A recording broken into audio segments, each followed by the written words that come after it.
বাংলাদেশের সবথেকে বড় প্রতিমা, 25টি মাথা এবং 50টি হাতের একটি বড় প্রতিমা, যেটি তারা কিন্তু ভারতের তামিলনাড়ুতে কিন্তু এই প্রতিমা দেখে কিন্তু তারা এবারের পূজায় কিন্তু চমক দেওয়ার জন্য কিন্তু তারা এই প্রতিমাটি তৈরি করা প্রস্তুতি নিয়েছে। অলরেডি কাজ কিন্তু চলছে। আপনারা দেখছেন যে এখানে কিন্তু কারিগররা কিন্তু টানা 17 দিনের প্রচেষ্টা কিন্তু প্রতিমার যে কাঠামো তৈরি করেছে, তাতেই যে নজর কাড়া যে ভাবটা আমরা দেখতে পাচ্ছি, এবং আরও কিছুদিন পরে কিন্তু এটার পরিপূর্ণ রূপ কিন্তু আমরা দেখতে পাবো। আমরা দেখতেই পাচ্ছি যে কারিগর যে তাদের যে নিপুণ হাতের ছোঁয়ায় যে প্রতিমাটি তৈরি করছে, এটি খুবই চমকপ্রদ একটি প্রতিমা তৈরি করা হচ্ছে। এখানকার স্থানীয় মন্দির কমিটি এবং স্থানীয় যে সকল সনাতন ধর্মাবলম্বীর মানুষ রয়েছে তাদের সঙ্গে আমাদের কথা হয়েছে। তারা আসলে আমাদেরকে যেটি জানিয়েছেন যে এটি বাংলাদেশের প্রথম এত বড় প্রতিমা তৈরি হচ্ছে, এর আগে কোথাও এটি তৈরি হয়নি। ঈশ্বরদীর 30টি পূজা মণ্ডপের ভিতরে পাকশির হরিজন কলোনি শ্রী শ্রী বারোয়ারি দুর্গা মন্দিরের এই পূজাটি এবার সর্ববৃহৎ একটি পূজা হতে যাচ্ছে। আমি একটু কথা বলার চেষ্টা করব এখানে যে সকল কারিগররা কাজ করছে দীর্ঘ সময় ধরে এবং বর্তমানেও যে রং তুলির যে কাজটি চলছে, আমি একটু এই কারিগরের সঙ্গে একটু কথা বলার চেষ্টা করবো। একটু জানতে চাই যে এই যে এত বড় প্রতিমা, এই প্রতিমা কি এর আগে কখনো তৈরি করা হয়েছে কিনা নিজের হাতে? আমার যত সম্ভবত এর আগে এত বড় প্রতিমা কোথাও তৈরি হয়নি বা আজ পর্যন্ত কেউ তৈরি করেনি। এই প্রথম এই পাকশিতে তৈরি এই প্রতিমা। আচ্ছা, কেমন লাগছে এত বড় প্রতিমা তৈরি করছো? কতদিন ধরে কাজ করা হচ্ছে এখানে এবং কতদিন লাগতে পারে এই প্রতিমাটি শেষ করতে? এই প্রতিমা শেষ করতে কালকে লাগবে, কালকে শেষ হয়ে যাবে এটা। আজকে সারা রাত কাজ করব এবং এই প্রতিমা তৈরি করতে আমাদেরই নিজেকে ভালো লাগতেছে, কারণ যে এর আগে আমরা এত বড় প্রতিমা তৈরি করিনি বা দেখিও নি প্রতিমা। দর্শক, আপনারা শুনছিলেন যে এখানকার যে কারিগর কাজ করছে সেই কারিগরের কথাগুলো কিন্তু আমরা শুনলাম। তারাও কিন্তু বলছে যে এত বড় প্রতিমা কিন্তু তাদের কাজের যে বয়স, সে বয়সে কিন্তু তারা করে না, এটাই প্রথম।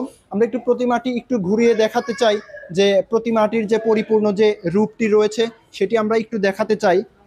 যে শিল্পীর নিপুণ হাতের ছোঁয়ায়, রং তুলির ছোঁয়ায় যে প্রতিমার যে রূপটি আমরা দেখতে পাচ্ছি, এটি আসলেই একটি চমকপ্রদ রূপ।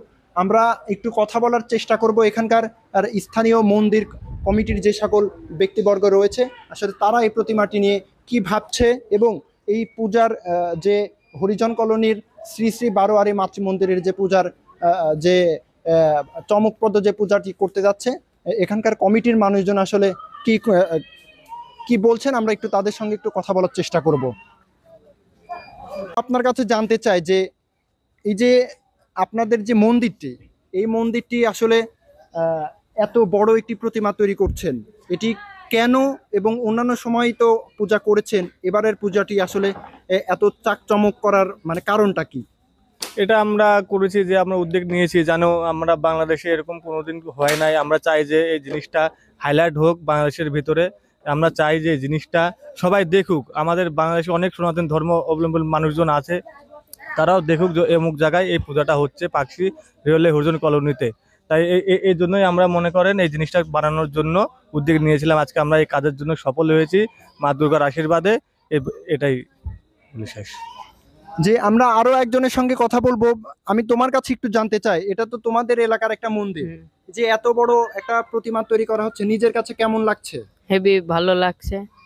এবারে কি পূজা অনেক সুন্দর হবে তোমাদের এখানে? হ্যাঁ।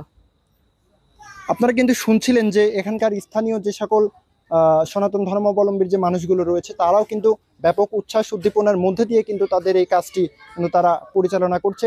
আমরা আরেকটু কথা বলার চেষ্টা করব শ্রী শ্রী বারোয়ারি দুর্গা মন্দিরের যিনি সাধারণ সম্পাদক রয়েছেন শ্রী রাজু দাদার সঙ্গে আমরা একটু কথা বলার চেষ্টা করব। দাদা, একটু আপনার কাছে জানতে চাই যে এই যে 30টি পূজা মণ্ডপ রয়েছে ঈশ্বরদীতে, এই 30টি পূজা মণ্ডপের মধ্যে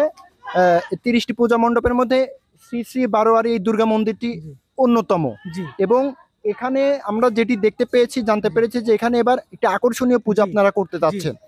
এই যে এই চিন্তাটা, এত বড় একটা প্রতিমা তৈরি করার চিন্তাটা আসলে শুরুতে মাথায় আসলো কিভাবে? ভাই, আমরা ফেসবুকে দেখার পরে, আমরা মনে করেন ফেসবুক দেখলাম, দেখার পরে একটা ক্যাটালগ দেখার পরে মনে করেন যে আমরা এই প্রতিমাটা বানানোর চিন্তা ভাবনা নিলাম আর কি। নিয়ে এখন দেখছি যে এখন যে ঈশ্বরদী যে যত পূজা মণ্ডপ আছে 30টা, তার থেকে মনে হয় আমাদেরটা সব থেকে বড় পূজা এবং কি বিশাল বড় করে আমরা আয়োজন করছি যে পূজাটা।